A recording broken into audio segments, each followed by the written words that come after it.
साल 1986 ब्रिटेन की प्रधानमंत्री मार्गरेट थैचर को महारानी एलिजाबेथ की सुरक्षा बढ़ाने की अपील से जुड़ा एक खत मिला। उसमें लिखा था, बहुत कम ब्रिटिशर्स को पता है कि रानी की रगों में मोहम्मद साहब का खून दौड़ रहा है। हालांकि सभी मुस्लिम धार्मिक नेताओं को इस तथ्य पर गर्व है। ये खत लिखा था हैरोल्ड ब्रूक्स बेकर ने। खत लिखा तो गया था महारानी की सुरक्षा को लेकर, लेकिन इसमें महारानी एलिजाबेथ द्वितीय के पैगंबर मोहम्मद का वंशज होने के दावे ने तहलका मचा दिया। तब से अब तक कई बार इस दावे को लेकर सुर्खियां बनती रही हैं, जो महारानी की मौत के बाद फिर से चर्चा में है। आखिर क्यों महारानी एलिजाबेथ द्वितीय के पैगंबर मोहम्मद का वंशज होने का दावा किया जाता है, आइए जानते हैं।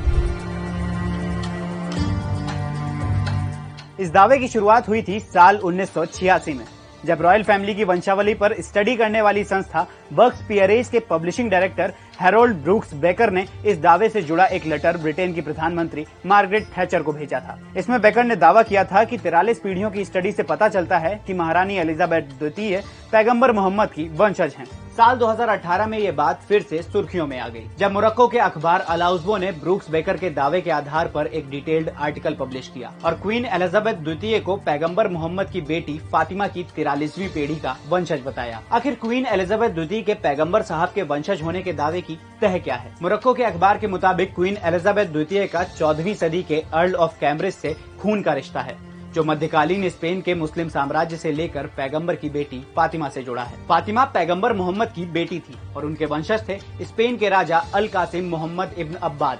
अल्मोराविदों के हमले के चलते उनकी बेटी जायदा ने स्पेन के राजा अल्फोंसो 6 के यहाँ शरण ली और अल्फोंसो ने जायदा को अपना लिया। जायदा धर्म बदलकर ईसाई बन गई और अपना नाम बदलकर ईसाबेल रख लिया। उनका एक बेटा हुआ जिसका नाम रखा गया सांचो। इन्हीं के एक वंशज ने आगे जाकर इंग्लैंड के राजा एडवर्ड चतुर्थ के परिवार में शादी की और उसी वंश में आगे जाकर एलिजाबेथ का जन्म हुआ। ये तो हो गई दावे की बात, लेकिन ये कितना सच है, आइए समझते हैं। इस दावे की सुर्खियों में आने के बाद ब्रिटिश रॉयल फैमिली ने कहा, हम ऐसे दावों पर कमेंट नहीं करते हैं। जहां मध्यकालीन स्पेन के वंशावली रिकॉर्ड इस दावे का समर्थन करते हैं, वहीं कुछ इतिहासकारों के मुताबिक ये स्पष्ट नहीं है कि जायदा पैगंबर मोहम्मद की वंशज थी या नहीं।